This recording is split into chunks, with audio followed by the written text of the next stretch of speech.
Hello everyone, welcome to the channel. आज के हमारी इस क्लास में हम लोग एसएससी जीडी 2025 का जो एग्जाम होने वाला है उससे रिलेटेड मॉडर्न हिस्ट्री के पीवाईक्यू सीरीज को डिस्कस करेंगे। यहाँ पर टॉप 50 एमसीक्यूज के फॉर्म में हमारी क्लास होगी और बहुत ही इंपॉर्टेंट क्लास ये होने वाली है। स्टार्ट करते हैं अपने फर्स्ट क्वेश्चन से। गोवा की लड़ाई जो है किस वर्ष में लड़ी गई थी? तो ये लड़ाई 1510 में लड़ी गई थी। वर्ष 1510 में पुर्तगालियों ने अल्बुकर्क के नेतृत्व में सत्तारूढ़ बीजापुर के जो सुल्तान थे यूसुफ आदिल शाह, उनको पराजित करके गोवा को जीत लिया था। तो गोवा की लड़ाई किस वर्ष में लड़ी गई थी? 1510 ईस्वी में लड़ी गई थी। पुर्तगाली शक्ति का जो वास्तविक संस्थापक था वो अल्बुकर्क माना जाता है, जिसको वहाँ का गवर्नर भी माना जाता है। पुर्तगालियों के द्वारा श्रीलंका की खोज किस वर्ष की गई थी? तो पुर्तगालियों के द्वारा श्रीलंका की खोज की गई थी 1505 ईस्वी में। और दक्षिण एशिया में जो हिंद महासागर का क्षेत्र है उसके उत्तरवर्ती भाग में स्थित श्रीलंका जो है वो एक द्वीपीय देश है। हमारे भारत के नीचे यहाँ पर हम लोग देखते हैं ये पूरा हिंद महासागर का पोर्शन है, इधर बंगाल की खाड़ी और इधर अरब सागर है। यहाँ पर जो श्रीलंका है वो एक आइलैंड कंट्री है, यानी कि द्वीपीय देश है, चारों तरफ से इसके पानी है। श्रीलंका भारत के दक्षिण में स्थित है। आगे बढ़ेंगे। भारत में निम्नलिखित में से कौन सा पुर्तगाली वायसराय था? तो फ्रांसिस्को डी अल्मीड़ा जो है ये पुर्तगाली वायसराय था भारत में। 1505 से 1509 ईस्वी तक ये रहा। भारत का प्रथम पुर्तगाली गवर्नर बनकर के ये आया था। सरकार की ओर से निर्देश था कि वह भारत में ऐसे पुर्तगाली दुर्ग बनाए जिनका लक्ष्य सुरक्षा न होकर हिंद महासागर के व्यापार पर पुर्तगाली नियंत्रण स्थापित करना हो। अल्मीड़ा का मुख्य उद्देश्य क्या था? शांतिपूर्वक व्यापार करना। उसकी यह नीति ब्लू वाटर पॉलिसी या फिर शांत जल की नीति कहलाई थी। नेक्स्ट क्वेश्चन, किसने वर्ष 1503 में भारत का पहला यूरोपीय किला बनाया था? तो भारत का पहला यूरोपीय किला जो है पुर्तगालियों ने बनाया था। सबसे पहले भारत में पुर्तगालियों ने प्रवेश किया और प्रथम पुर्तगाली फैक्ट्री जो है इसकी स्थापना हुई थी 1503 ईस्वी में कोचीन में। और वहीं पर अगर बात करें कि जो सेकेंड फैक्ट्री थी उसकी स्थापना कहाँ पर हुई? तो कन्नूर में हुई थी 1505 ईस्वी में। वास्को डी गामा किस वर्ष कालीकट यानी कोझिकोड में आया था? वास्को डी गामा आया था 1498 में कालीकट में। वास्को डी गामा जो था ये प्रथम पुर्तगाली यात्री था।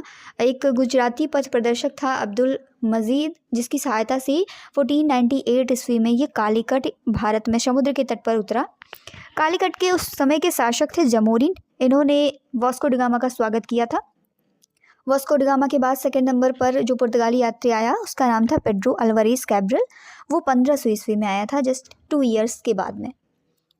ब्रिटिश सेना और डच सेना के बीच में बेदारा का युद्ध कब लड़ा गया? तो ये युद्ध लड़ा गया था 1759 ईस्वी में। बेदारा या फिर बिदर्रा का युद्ध जो है नवंबर 1759 ईस्वी में हुआ था।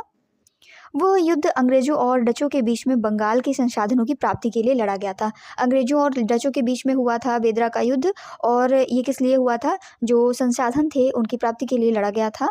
और इस युद्ध में जीता कौन था? तो डच की सेना ने इसमें विजय प्राप्त की थी।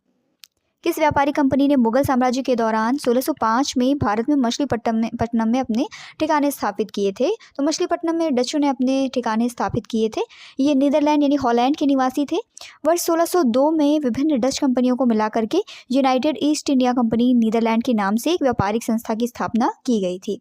मुगल साम्राज्य के दौरान 1605 ईस्वी में मछलीपट्टनम में अपनी प्रथम फैक्ट्री की इन्होंने स्थापना कर दी थी। आगे बढ़ेंगे। Most important question, east India company ने किस वर्ष बंगाल की जो द्वैध शासन प्रणाली थी इसको समाप्त कर दिया था? तो 1772 में ये समाप्त की गई थी बंगाल की द्वैध शासन प्रणाली।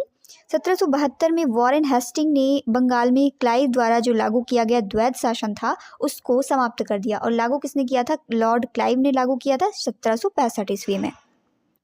इंग्लिश ईस्ट इंडिया कंपनी को किस वर्ष बंगाल की दीवानी प्रदान की गई? तो ये प्रदान की गई थी 1765 ईस्वी में। बक्सर का युद्ध हुआ था 1764 में, और इसके बाद कंपनी के जो गवर्नर थे रॉबर्ट क्लाइव और अवध के नवाब थे उस समय शुजाउद्दौला, और साथ में मुगल सम्राट शाह आलम द्वितीय, इनके साथ में 2 संधियां जो है संपन्न हुई थी। पहली संधि हुई थी जिसे कहते हैं प्रथम इलाहाबाद की संधि 1765 में, और इसके अकॉर्डिंग नवाब ने इलाहाबाद और कड़ा जिला मुगल सम्राट शाह आलम द्वितीय को सौंप दिया। कंपनी को 50 लाख की क्षतिपूर्ति हुई। द्वितीय संधि के अकॉर्डिंग क्या हुआ था? 1665 से 1665 ईस्वी में हुई थी मुगल सम्राट नवाब के साथ में। इसमें यह हुआ था कि कंपनी द्वारा बादशाह को इलाहाबाद और कड़ा जिला मिला, और इसके अलावा कंपनी को 26 लाख वार्षिक रुपए के बदले बंगाल, बिहार और उड़ीसा की दीवानी देनी पड़ी थी। ठीक है, तो ये इंपॉर्टेंट पॉइंट है। अंग्रेज़ों ने नवाब के कुशासन के बहाने निम्नलिखित में से किस रियासत पर कब्जा कर लिया था? तो अंग्रेज़ों ने कुशासन के बहाने पर अवध में कब्जा किया था। 1856 में अवध का अधिग्रहण अंग्रेज़ों की साम्राज्य विस्तार की नीति का तार्किक परिणाम हुआ। इसमें कुशासन का आरोप लगाया गया और अवध के जो नवाब थे वाजिद अली शाह, इनको गद्दी से उतार दिया गया और साथ में अवध को प्रत्यक्ष रूप में ब्रिटिश साम्राज्य से मिला लिया गया था। यांडाबू की संधि हुई थी 1826 में। इसके माध्यम से ब्रिटिश ईस्ट इंडिया कंपनी के द्वारा कौन सा क्षेत्र हड़प लिया गया था? तो असम को हड़प लिया गया था। लॉर्ड एमहर्स्ट, जिन्होंने 1823 से 1828 का समय यहाँ पर बिताया। प्रथम आंग्ल बर्मा युद्ध लड़ा गया जो कि 1824 से 1826 के बीच में हुआ और 1826 में यांडाबू की संधि के द्वारा ये समाप्त हुआ था। तो इसमें कौन सा क्षेत्र हड़पा गया था? तो असम को हड़पा गया था। इसी संधि के माध्यम से लॉर्ड एमहर्स्ट जो है 1823 से 1828 में, इनके समय में प्रथम आंग्ल बर्मा युद्ध हुआ। कब हुआ? 1824 से 26 के बीच में लड़ा गया और 26 में हुई थी यांडाबू की संधि। इसके द्वारा ये युद्ध समाप्त भी हो गया और इस संधि के माध्यम से ब्रिटिश ईस्ट इंडिया कंपनी जो है, इसके द्वारा जो असम का क्षेत्र है, हमारे नॉर्थ ईस्टर्न इंडिया का क्षेत्र, उसको पूरा हड़प लिया गया था। ब्रिटिश शासकों ने भारत पर लगभग कितने वर्षों तक शासन किया है? तो ब्रिटिश शासकों ने भारत पर शासन किया है लगभग 200 वर्षों तक। प्लासी की विजय हुई थी 1757 में तथा बक्सर की विजय हुई 1764 से। ब्रिटिश कंपनी जो है वो व्यापारी कंपनी से साम्राज्यवादी शासक के रूप में परिवर्तित हो गई थी। मुख्य रूप से 1757 और 1947 के बीच का जो समय था वो ब्रिटिश शासकों ने भारत पर लगभग 200 वर्षों तक शासन किया है। भारतीय स्वतंत्रता अधिनियम आया था 1947। इसके द्वारा भारत को स्वतंत्र और प्रभुता संपन्न देश डिक्लेयर कर दिया गया। इसके बाद भारत के प्रशासन के प्रति जो ब्रिटिश संसद की जवाबदेही थी वो समाप्त हो गई और भारत को आज़ादी प्राप्त हुई। मुगल सम्राट शाह आलम द्वितीय ने ईस्ट इंडिया कंपनी को बंगाल प्रांत का दीवान किस वर्ष नियुक्त किया था? तो इन्होंने 1765 में बंगाल प्रांत का दीवान नियुक्त किया था। शाह आलम द्वितीय जो है, इसका नाम अली गौहर था। इसने शासन किया है 1759 से 1806 तक।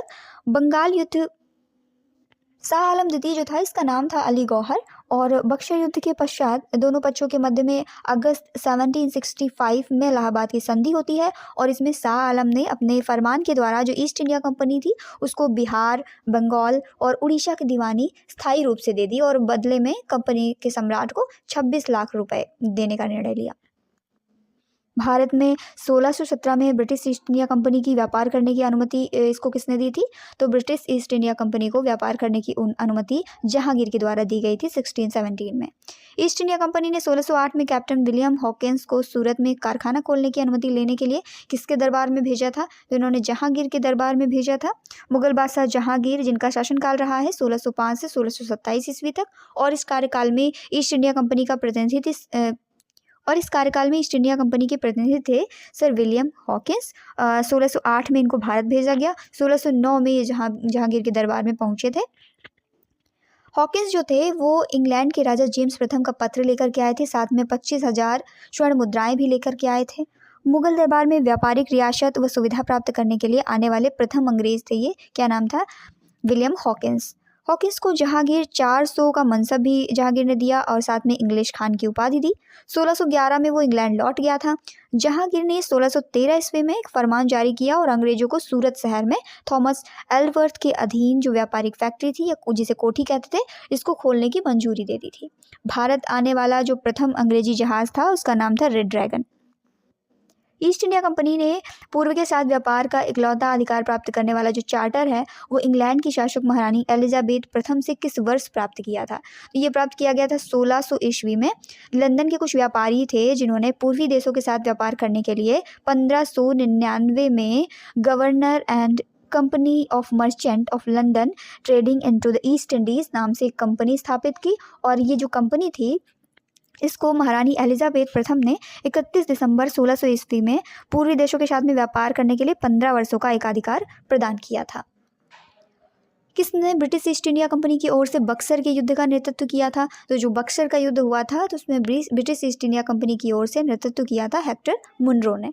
बक्सर का युद्ध लड़ा गया था 1764 ईस्वी में ईस्ट इंडिया कंपनी और त्रिगुट के द्वारा। त्रिगुट में कौन कौन था? मुगल सम्राट शाह आलम द्वितीय थे, अवध के नवाब शुजाउद्दौला और बंगाल के नवाब थे मीर कासिम। इनके बीच में ये लड़ा गया था। इसमें ईस्ट इंडिया कंपनी जो था उसका नेतृत्व किया था हेक्टर मुनरो ने और ईस्ट इंडिया कंपनी के निर्णायक जीत हासिल की इसमें और त्रिगुट गठबंधन को हरा दिया था। किस वर्ष में भारत के प्रशासन को महारानी विक्टोरिया की उद्घोषणा के द्वारा ब्रिटिश सम्राट के हाथों में सौंप दिया गया था? तो ये सौंपा गया था 1858 में। 1857 की जो क्रांति हुई उसके बाद अगस्त 1858 में ब्रिटिश संसद के द्वारा एक अधिनियम पारित कर दिया गया, जिसके द्वारा ईस्ट इंडिया कंपनी का जो शासन था उसको पूरी तरीके से समाप्त किया गया और भारत की जो सत्ता का नियंत्रण है वो डायरेक्ट ब्रिटिश सम्राट के हाथों में सौंप दी गई थी। इससे कंपनी का जो प्रभुत्व था वो समाप्त हो गया था। अब डायरेक्ट रूलिंग जो है कहाँ से होती थी? ब्रिटिश सम्राट के द्वारा होती थी। डायरेक्ट ब्रिटिश जो गवर्नर थी वो इसको ओन करती थी। इस अधिनियम के द्वारा भारत के गवर्नर जनरल को वायसराय यानी कि ब्रिटिश सम्राट का प्रतिनिधि कहा जाने लगा था। इस समय ब्रिटेन की महारानी थी रानी विक्टोरिया, जिनका घोषणा पत्र जो है लॉर्ड कैनिंग के द्वारा 1 नवंबर 1858 को इलाहाबाद में पढ़ा गया। इस प्रकार कैनिंग भारत का अंतिम गवर्नर जनरल और प्रथम वायसराय बना था। फ्रांसीसी यात्री फ्रांसवा बर्नियर किस वर्ष भारत आया? तो ये भारत आया था 1665 ईस्वी में। फ्रांसवा बर्नियर जो है ये फ्रांस का निवासी था और वो एक चिकित्सक, राजनीतिक, दार्शनिक और साथ में इतिहासकार भी था। मुगल काल में अवसरों की तलाश में 1656 ईस्वी में वो भारत आया। फ्रांसवा बर्नियर जो है 1656 से 1668 तक भारत में 12 वर्षों तक रहा था और मुगल दरबार से घनिष्ठ संबंध उसने बनाए रखे थे।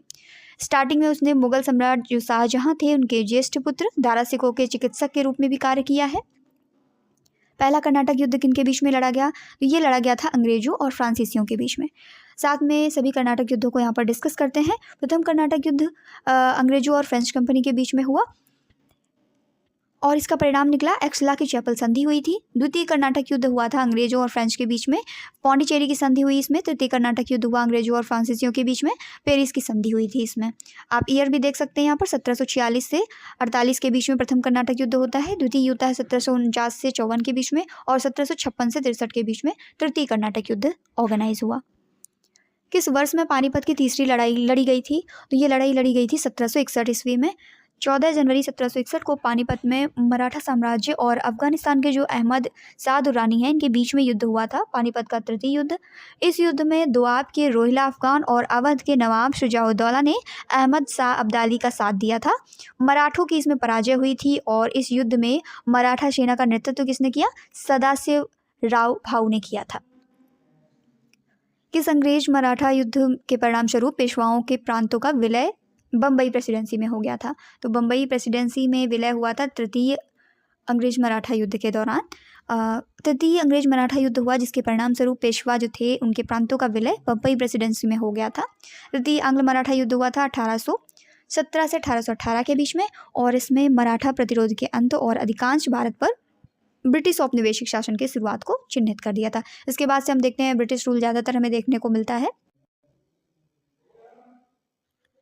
सालबाई की संधि किस वर्ष हस्ताक्षरित हुई थी? तो इसमें हस्ताक्षर किए गए थे 1782 ईस्वी में। ऑप्शन नंबर डी करेक्ट है हमारा। मराठा साम्राज्य और जो ब्रिटिश ईस्ट इंडिया कंपनी थी इसके प्रतिनिधियों के द्वारा प्रथम आंग्ल मराठा युद्ध हुआ 1775 से 1782 ईस्वी में। इसको समाप्त करने के लिए लंबी बातचीत के बाद सिंधिया ने पेशवा माधव नारायण राव और अंग्रेजों के बीच में 1782 ईस्वी में सालबाई की संधि करवाई थी। कौन सा युग मराठों की कराधान प्रणाली से संबंधित है? तो चौथ और सरदेशमुखी जो है ये संबंधित है मराठों की कराधान प्रणाली से। चौथ विजित राज्यों के क्षेत्रों से उपज का 1/4 भाग जो है वो वसूल किया जाता था। ये एक सैन्य कर था एक तरीके का, जो तीसरी शक्ति के आक्रमण से सुरक्षा प्रदान करने के लिए वसूलते थे। सरदेशमुखी ये राज्य की आय का 1/10 भाग होता था। देसाइयों और देशमुखों का मुखिया सरदेशमुख कहलाता था। शिवाजी अपने को वंशानुगत सरदेशमुख ही मानते थे, इसीलिए ये कर वसूल करते थे।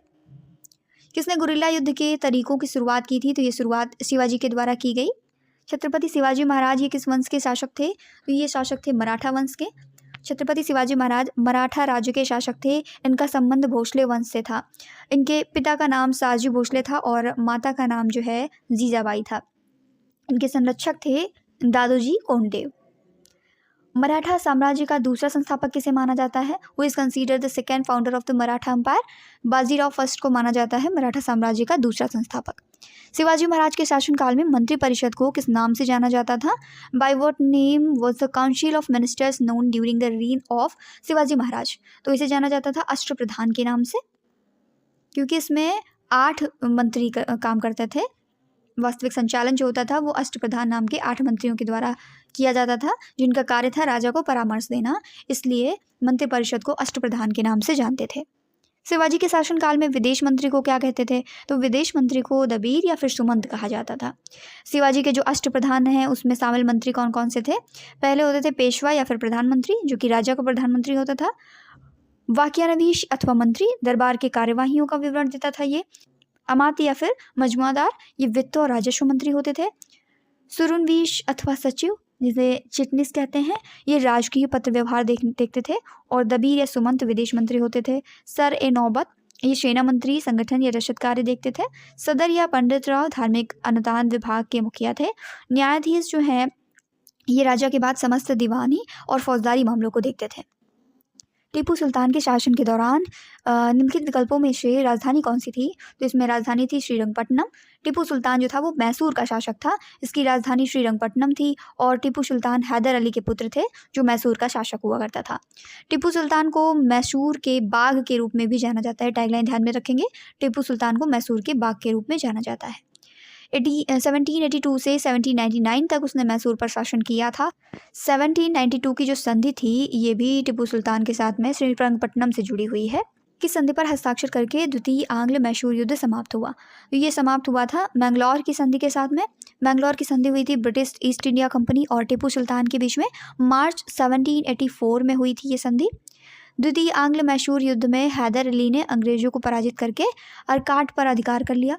7 दिसंबर 1782 में कोपोटोनोवा के युद्ध में हैदर अली की मृत्यु हो गई थी। उसके पुत्र टीपू सुल्तान ने संघर्ष जारी रखा, लेकिन यूरोप के संधि के कारण फ्रांसीसी युद्ध से अलग हो गए। इसलिए टीपू सुल्तान जो था इसने अंग्रेजों से 1784 में मैंगलोर की संधि कर ली थी।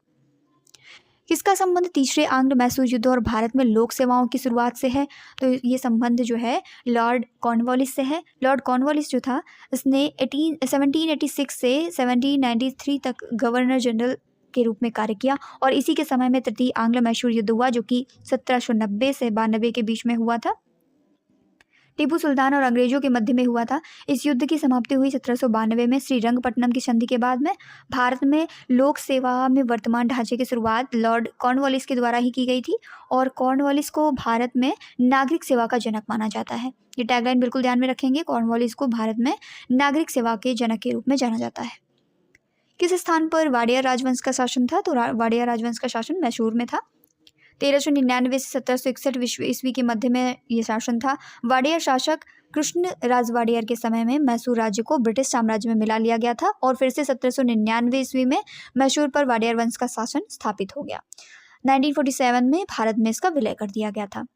टीपू सुल्तान के शासनकाल में उसके राज्य मैसूर की राजधानी क्या थी? मैसूर की राजधानी उस समय श्रीरंगपट्टनम हुआ करती थी और 1799 में उसने अंग्रेजों के चतुर्थ आंग्ल मैसूर युद्ध में श्रीरंगपट्टनम की रक्षा करते हुए मारा गया। वो टीपू सुल्तान का जन्म हुआ था 1750 ईस्वी में वर्तमान कर्नाटक में स्थित जो बेंगलुरु है उसके निकट कोलार जिले के देवनहल्ली जगह पर हुआ था। टीपू सुल्तान और ब्रिटिश ईस्ट इंडिया कंपनी ने मंगलौर की संधि पर किस वर्ष हस्ताक्षर किए? तो मंगलौर की संधि हुई थी 1784 ईस्वी में। टीपू सुल्तान मैसूर का शासक था जो हैदर अली की मृत्यु के बाद 1782 ईस्वी में गद्दी पर बैठा और 1784 में हुई थी मंगलौर की संधि, जिसके बाद द्वितीय आंग्ल मैसूर युद्ध समाप्त हो गया था। 1799 की श्रीरंगपट्टनम की लड़ाई में अंग्रेजों ने किसे हराया था? तो अंग्रेजों ने टीपू सुल्तान को हराया था। स्वतंत्र बंगाल राज्य की स्थापना किसने की थी? तो यह स्थापना की गई मुर्शिद कुली खान के द्वारा। 1717 के आसपास बंगाल को स्वतंत्र घोषित कर दिया गया था।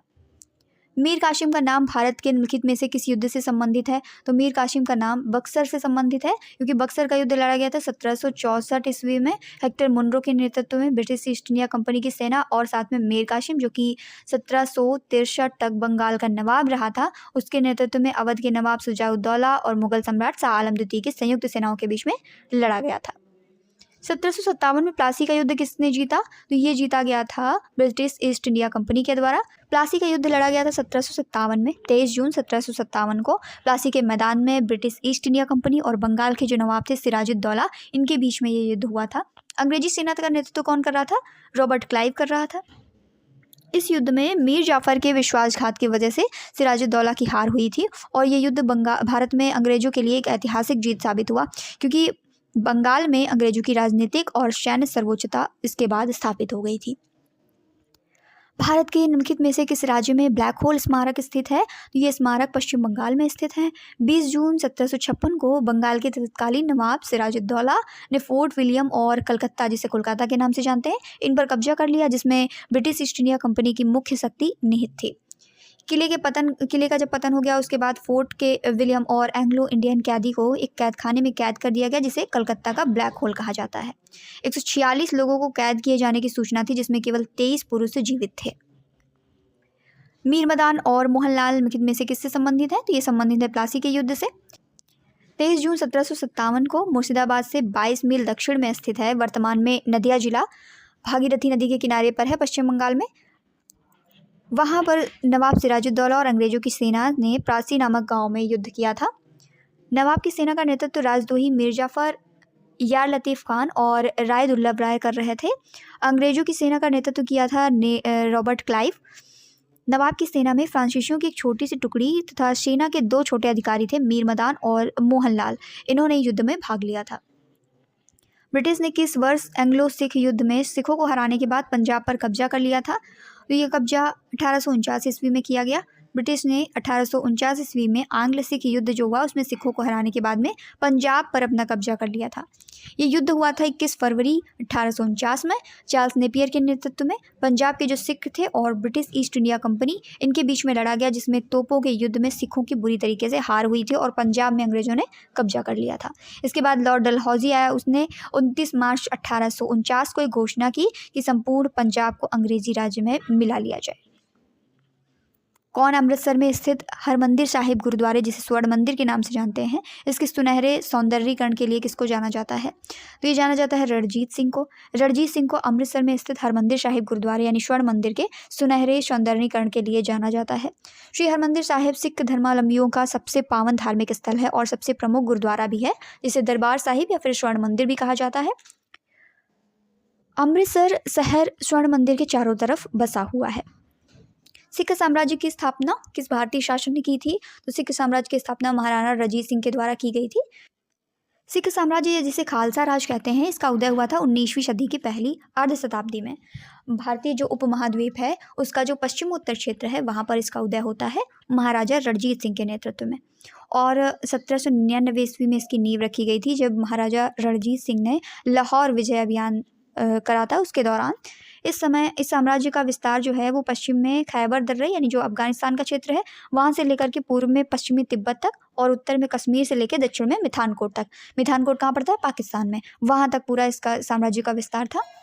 1799 से लेकर के 1849 तक ये साम्राज्य जो है अस्तित्व में रहा था। 1846 में ब्रिटिश साम्राज्य और किसके बीच में लाहौर की संधि पर हस्ताक्षर किए गए? ये हस्ताक्षर ब्रिटिश साम्राज्य और महाराजा दिलीप सिंह के मध्य में किए गए थे। प्रथम आंग्ल सिख युद्ध हुआ था 1845 से 46 के बीच में और इसमें ब्रिटिश साम्राज्य और सिख साम्राज्य के बीच में युद्ध लड़ा गया था। इस समय सिख साम्राज्य के शासक थे राजा दिलीप सिंह, 5 वर्ष की आयु और एक अल्प वयस्क शासक थे ये। इनकी उम्र थी 5 वर्ष। इनकी संरक्षिका महारानी जिंदा कौर थी और प्रथम आंग्ल सिख युद्ध का अंत लाहौर की संधि के द्वारा हुआ। प्रथम आंग्ल सिख युद्ध के समय भारत का गवर्नर था जनरल लॉर्ड हार्डिंग। स्वतंत्रता पूर्व भारत में गरीबी रेखा पर चर्चा करने वाले पहले व्यक्ति कौन थे? तो गरीबी रेखा पर चर्चा करने वाले पहले व्यक्ति थे दादा भाई नौरोजी। स्वतंत्रता पूर्व भारत में गरीबी रेखा पर चर्चा इन्होंने की थी सबसे पहले। इनकी पुस्तक थी poverty and un-British rule in India. इसके माध्यम से इन्होंने गरीबी रेखा का सबसे पहला अनुमान लगाया, जिसमें उन्होंने प्रति व्यक्ति वार्षिक आय का अनुमान 20 रुपये बताया था। भू राजस्व प्रबंधन के उपाय के रूप में स्थायी बंदोबस्त की शुरुआत किसने की थी? Who introduced the permanent settlement as a measure of land revenue management? तो ये इंट्रोड्यूस किया लॉर्ड कॉर्नवालिस ने। 1793 में गवर्नर जनरल लॉर्ड कॉर्नवालिस की अध्यक्षता में ईस्ट इंडिया कंपनी के द्वारा स्थायी बंदोबस्त को लागू किया गया था। इस प्रणाली को जमींदारी प्रणाली भी कहा जाता है। यह मूल रूप से कंपनी और जमींदारी के बीच भूमि राजस्व को ठीक करने के लिए एक समझौता हुआ करता था। इससे पहले जो बंगाल का क्षेत्र है, बिहार है और उड़ीसा है, इसमें ये लागू किया गया था। बाद में उत्तरी मद्रास प्रेसिडेंसी यानी नीचे का क्षेत्र और जो वाराणसी जिला है वहाँ पर भी इसका पालन किया गया था। किसने भारत में ब्रिटिश राज के दौरान रैयतवाड़ी प्रणाली तैयार की थी? तो ये प्रणाली जो है तैयार की गई थी कैप्टन अलेक्जेंडर रीड के द्वारा। रैयतवाड़ी व्यवस्था में रैयत का अर्थ होता है किसान। रैयतवाड़ी व्यवस्था में बिना किसी बिचौलियों की भूमिका के रैयत से राजस्व को सीधे संग्रह किया जाता था। ये व्यवस्था 1792 में कर्नल अलेक्जेंडर रीड के द्वारा विकसित की गई थी और 1820 में मद्रास के जो तत्कालीन गवर्नर हुआ करते थे टॉमस मुनरो, उन्होंने रैयतवाड़ी व्यवस्था आरंभ की थी।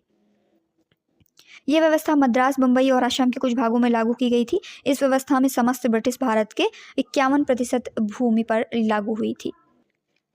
भारत में अंग्रेजों के द्वारा शुरू की गई राजस्व संग्रह की जो रैयतवाड़ी व्यवस्था है, ये किस सिद्धांत पर आधारित थी? तो ये रिकार्डो के लगान सिद्धांत पर आधारित थी। लगान जो होता था वो भूमि की उपज का वो भाग है जो मौलिक तथा अविनाशी शक्तियों के उपयोग के लिए भूस्वामी को दिया जाता था। रैयतवाड़ी व्यवस्था में क्या होता था, किसानों को मालिकाना अधिकार दिया गया जिसके तहत ये प्रत्यक्ष रूप से सीधे सरकार को भू राजस्व देने के लिए उत्तरदायी थे। मतलब कि कोई जमींदार वगैरह की व्यवस्था नहीं थी, जो किसान थे वो डायरेक्ट कर देते थे। भारत में औपनिवेशिक शासन के दौरान पहली बार कारखाना अधिनियम निम्न में से किस वर्ष में पारित किया गया था? तो कारखाना अधिनियम जो है ये 1881 में आया था। भारत में औपनिवेशिक शासनकाल जो चल रहा था उसके दौरान पहली बार कारखाना अधिनियम गवर्नर जनरल लॉर्ड रिपन के द्वारा लाया गया 1881 में, और लॉर्ड रिपन यहाँ पर था 1880 से लेकर के 84 के बीच में। तो 81 में ये अधिनियम लेकर के आया था। इसके कुछ प्रावधान थे, आइए डिस्कस करते हैं। पहला प्रावधान ये था कि अधिनियम उन कारखानों पर लागू होगा जहाँ श्रमिकों की संख्या कम से कम 100 है। 7 वर्ष से कम आयु के बच्चों पर कार्य करने का प्रतिबंध रहेगा। महीने में 4 दिन का अवकाश रहेगा। इस अधिनियम में कार्य अवधि के दौरान 1 घंटे का आराम का प्रावधान दिया गया था और पहली बार अंग्रेजों ने मजदूरों की काम करने की स्थिति में सुधार करने की कोशिश की थी। तो इसी के साथ आज की हमारी क्वेश्चन सीरीज यहीं पर एंड होती है। मिलते हैं नेक्स्ट वीडियो में। वीडियो अच्छा लगे तो लाइक करना ना भूलें। चैनल पर नए हैं तो सब्सक्राइब करके बेल आइकन को जरूर से जरूर प्रेस करें ताकि जो भी इंफॉर्मेटिव वीडियोस होती हैं उनकी नोटिफिकेशन सबसे पहले आपको मिल सके। Thank you.